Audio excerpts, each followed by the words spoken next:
வணக்கம் மாணவர்களே. நடந்து முடிந்த 11ஆம் வகுப்பு கணக்கு பதிவியல் அக்கௌண்டன்சி தேர்வுக்குரிய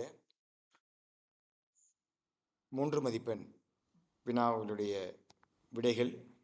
நிறைய மாணவர்கள் நம்ம சேனலை சப்ஸ்கிரைப் பண்ணவங்க 2 மதிப்பெண் 3 மதிப்பெண் 5 மதிப்பெண் வினாக்களை போடுங்க அப்படின்னு சொன்னாங்க. அவங்களுடைய அன்பான வேண்டுகோளுக்கு இணங்க ஏற்கனவே 2 மதிப்பெண் ஷார்ட்டாகவும் போடப்பட்டிருக்கு, வீடியோவும் போடப்பட்டிருக்கு. இப்போ 3 மதிப்பெண் ஷார்ட்டாகவும் போடப்பட்டிருக்கு, வீடியோவும் போடப்பட்டிருக்கு.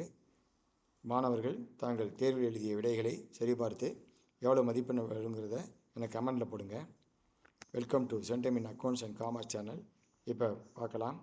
முதல் கேள்வி, தீர்வு கருத்து அப்படிங்கிறது முதல் பாடத்தில் உள்ளது. கொஸ்டின் அண்ட் ஆன்சர்லேயே இருக்குது. ஒரு சொத்தின் மதிப்பில் ஏற்படும் மாற்றம் அந்த சொத்தின் வணிகத்தில் தீர்வு செய்யப்படும் போது மட்டுமே பதிவு செய்யப்படும்.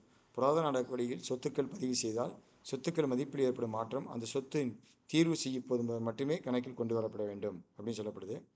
அடுத்த தியரி, இருப்பாய்வு தயாரிக்கப்படக்கூடிய முறைகள் யாவைன்னு கேட்டிருந்தாங்க. அது 3 முறைகள்: இருப்பு முறை, மொத்தத்தொகை முறை, மொத்தத்தொகை மற்றும் இருப்பு முறை. அதான் முதலாவதாக 2 தியரி தான் கேட்கப்பட்டிருந்தது. அந்த தியரிக்குள்ள விடை சொல்லப்பட்டிருக்கு. அடுத்து கணக்கியல் சமன்பாடு கேட்டிருந்தாங்க. அதில் 3 நடவடிக்கை கொடுக்கப்பட்டிருந்தது. தொழில் தொடங்கும் பொழுது ரொக்கம், சரக்கிருப்பு, இயந்திரம் 3ஐயும் அந்த தொழில் தொடங்கக்கூடிய நபர் கொண்டு வராரு. அப்போ மொத்த முதல் 40,000, சொத்துக்கள் = பொறுப்புகள் ப்ளஸ் முதல்.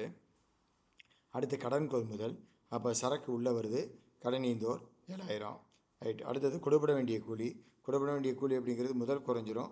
கொடுபட வேண்டிய கூலிங்கிறது ஒரு பொறுப்பு, தனி பொறுப்பு. ஆகையால் அது ப்ளஸில் வருது. அப்போ டோட்டல் கணக்கியல் சமன்பாடு சொத்துக்கள் = பொறுப்பு ப்ளஸ் முதல் 47,000. அடுத்தது ஆனந்த் கணக்கு. இது பேரேட்டில் பயிற்சி கணக்கு 10ல் இருக்குது. ஆனந்த் கணக்கு முதலாவதாக தொடக்க இருப்பு 4,000, ரொக்கம் செலுத்தியது 2,000, கடன் கொள்முதல் 8,000, ரொக்கம் செலுத்தியது 3,960, பெற்ற தள்ளுபடி அவற்றிலிருந்து 40, மறுபடியும் கடன் கொள்முதல் 5,000. அப்போ வரவு பக்கம் கூடுதலாக இருக்குது 17,000. அதை பற்று பக்கம் எழுதி 2க்குள்ள வேறுபாடு இருப்பு கீழ். அப்போ ஆனந்த் கணக்கு இருப்பு கீழ் கொணரப்பட்டது. வரவு இருப்பு ₹11,000. இது ஆன்சர். அடுத்தது சந்தோஷ் கொள்முதலீடு. இதுவும் பயிற்சி கணக்கில் இருக்குது.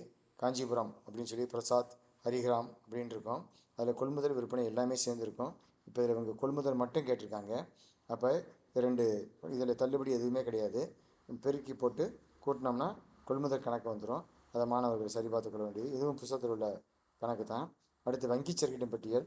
இது புத்தகத்தில் இல்லை, பொதுவாக கேட்கப்பட்டிருக்கு. வங்கி அறிக்கையின்படி இருப்பு.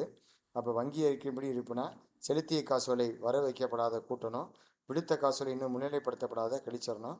அப்போ வரக்கூடிய ஆன்சர் ₹5,000. ரொக்க ஏற்றின்படி இருப்பு. அடுத்து ஒரு கீழ்கண்ட பிழைகளை திருத்தி குறிப்பீட்டு பதிவு தருகின்ற இருந்தது. அது எல்லாவற்றுக்கும் குறிப்பீட்டு பதிவு வராது. முதல்ல கொள்முதல் கணக்கில் ₹1,000 அதிகமாக இருக்குது. கொள்முதல் கணக்கு அப்படின்னா எப்போவுமே அது பற்று அதிகமாக இருக்குன்னா அது வர வைக்க வேண்டும். அடுத்து அறைகளின் வாங்கியது பழுது பார்த்தது அறைகளின் கணக்கில் பற்று வைக்கப்பட்டிருக்குன்றிருக்கு. அது தவறான பதிவு. அதை திருத்துவதற்கு குறிப்பீடு பதிவு போடணும். பழுதுபார்ப்பு செலவு கணக்கு பற்று, அறைகளின் கணக்கு வரவு. அடுத்து அகிலனுக்கு சரக்கு விற்றது ₹456, ஆனால் அவருடைய கணக்கில் வரவு வைக்கப்பட்டிருக்குன்னு இருக்குது. அதாவது இதில் 2 பிழைகள் நடைபெற்றிருக்கு. ஒன்று பற்று வைக்கப்படலை, இன்னொன்று தவறுதலாக வர வைக்கப்பட்டிருக்கு. அப்போ இது 2மே தவறு. அப்போ பற்று வைக்க வேண்டியது பற்று வைக்க வேண்டும், தவறாக வர வைக்க வேண்டியது பற்று வைக்க வேண்டும். அப்போ 2ஐயும் கூட்டணும்னா ₹1,110. அகிலன் கணக்கில் பற்று வச்சோம் அப்படின்னா அந்த தவறான பதிவும் சரியாயிரும், பற்று வைக்க வேண்டியது சரியாயிரும். இது உங்களுக்கு மாணவர்களுக்கு எளிதில் புரியும்படி போட்டு காட்டப்பட்டிருக்கு. ஒரு பேரேடு அதை பார்த்துங்க. 456 போடணும், ஆனால் போடலை.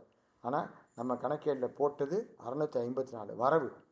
அப்போ அது தவறு. அப்போ அது 2ஐயும் கூட்டி திருத்த பதிவு. இப்போ அகிலன் கணக்கில் ₹1,110 பற்று வச்சோம்னா அப்போ இருப்பு கீழ் 456. அப்போ அகிலன் கணக்கில் சரக்கு விற்றது அகிலன் கணக்கு பற்று, விற்பனை கணக்கு வரவு. அப்போ 456 வந்துடும். ரைட். அடுத்தது ஒரு இயந்திரம் வாங்கியிருக்காங்க 40,000. அதனுடைய பயனளிப்பு காலம் 5 ஆண்டுகள் அப்படிங்கிறாங்க. இறுதி மதிப்பு இல்லை.